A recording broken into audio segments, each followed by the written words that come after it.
కూటమి ఏడాది పాలన పూర్తి చేసుకున్న నేపథ్యంలో రైజ్ అనే సంస్థ రాష్ట్ర వ్యాప్తంగా సర్వే చేసింది. ముఖ్యంగా కూటమి ఎమ్మెల్యేల పనితీరుపై ప్రజాభిప్రాయం గుండెలదిరేలా షాక్ ఇస్తోంది. గత ఎన్నికల్లో కూటమికి 164 అసెంబ్లీ, వైసీపీకి 11 సీట్లు దక్కిన సంగతి తెలిసిందే. ఎమ్మెల్యేల పనితీరు ఎలా ఉందనే ప్రశ్నకు 64% మంది బాగాలేదని చెప్పడం గమనార్హం. బాగుందన్న వాళ్ళు కేవలం 28% మాత్రమే, చెప్పలేమన్నోళ్ళు 8% ఉన్నారు. ఇదే సందర్భంలో ఏడాది పాలన పూర్తయ్యేసరికి 53 మంది ఎమ్మెల్యేలు రెడ్ జోన్లో, 90 మంది ఎమ్మెల్యేలు ఆరెంజ్ జోన్లో ఉండడం గమనార్హం. గ్రీన్ జోన్లో 32 మంది ఉన్నారు. ఆరెంజ్, గ్రీన్ జోన్లో ఒకరిద్దరు చొప్పున వైసీపీ ఎమ్మెల్యేలు కూడా ఉండడం విశేషం. గతంలో వైఎస్ జగన్ తమ ఎమ్మెల్యేల దోపిడీని, అరాచకాలకు అడ్డుకట్ట వేయకపోవడంతోనే దారుణ ఓటమిని మూటకట్టుకున్న సంగతి తెలిసిందే. సంక్షేమ పథకాల్ని తూచా తప్పకుండా ఎందుకు ఓడిపోయారని జగన్ ఆవేదనతో ప్రశ్నించిన సంగతి తెలిసిందే.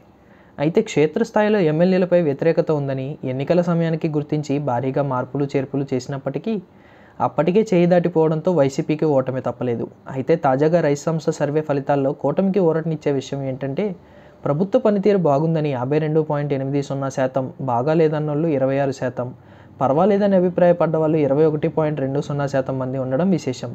ఇదే సీఎం బాబుకు కొండంత సంతృప్తి ఇచ్చేది. కూటమి అలాగే వైసీపీ పాలన రెండింటినీ పోల్చి అడిగినప్పుడు చంద్రబాబు సర్కారుకు 51%, వైసీపీకి 38%, చెప్పలేమి అన్న వాళ్ళు 11% ఉన్నారు. అయితే సంక్షేమ పథకాల అమలు విషయంలో వైఎస్ జగన్కే ప్రజలు ఓటు ఎక్కువ. సంక్షేమం అందించిన సీఎంగా జగన్కు 52%, బాబుకు 48% మార్కులు దక్కాయి. అభివృద్ధి విషయంలో చంద్రబాబు తనదైన గుర్తింపును నిలబెట్టుకున్నారు. కూటమి వైపు 59%, వైసీపీకి 41% మద్దతు పలికారు. ఇదే సందర్భంలో అమరావతిపైనే ఎక్కువ దృష్టి సారించారని 78% మంది ప్రజలనట్టు సర్వేలో పేర్కొన్నారు. రాజధాని అభివృద్ధి చెందాలని 22% మంది ప్రజలు అభిప్రాయపడ్డారు. ఇక చంద్రబాబు కేబినెట్ పనితీరుపై ప్రజలు పెద్దగా సానుకూల ధోరణితో ఉన్నట్టు కనిపించలేదు. సీఎంతో పాటు మరో 5 మంత్రులు మాత్రమే బాగా పనిచేస్తున్నారనే అభిప్రాయంలో జనం ఉన్నారు. 10 మంది మంత్రుల పనితీరు బాగాలేదంటున్నారు. 9 మంది మంత్రుల పనితీరు పర్వాలేదనడం గమనార్హం. దీన్ని బట్టి కేబినెట్ పనితీరు ఎలా ఉందో అర్థం చేసుకోవచ్చు. CM Chandrababu, deputy CM Pawan Kalyan, మంత్రులు లోకేష్, పి నారాయణ, నిమ్మల రామానాయుడు, పయ్యావుల కేశవ్ బాగా పనిచేసేవాళ్ళు. బాగా పనిచేయని మంత్రులు Kollu Ravindra, Satyakumar, MD Farooq, Kolusu Parthasarathy, Dola Sri Balanjaneya Swamy, Gottipati Ravikumar, BC Janardhan Reddy, S Savitha, Mandipalli Ramprasad Reddy, Vasamsetti Subhash. పర్వాలేదు అనుకున్న వాళ్ళు కొండపల్లి శ్రీనివాస్, టీజీ భరత్, గుమ్మడి సంధ్యారాణి, కందుల దుర్గేష్, అనగాని సత్యప్రసాద్, మంగళపూడి అనిత, అచ్చెన్నాయుడు, ఆనం రామనారాయణ రెడ్డి.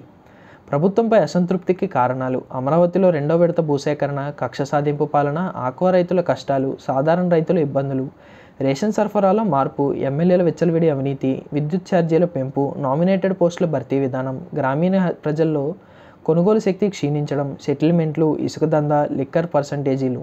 ప్రభుత్వానికి అనుకూల అంశాలు: రోడ్ల మరమ్మతులు, పెట్టుబడులు రాక, తల్లికి వందనం, రాజధాని అభివృద్ధి, ఉచిత గ్యాస్ సిలిండర్, పంచాయతీల అభివృద్ధి.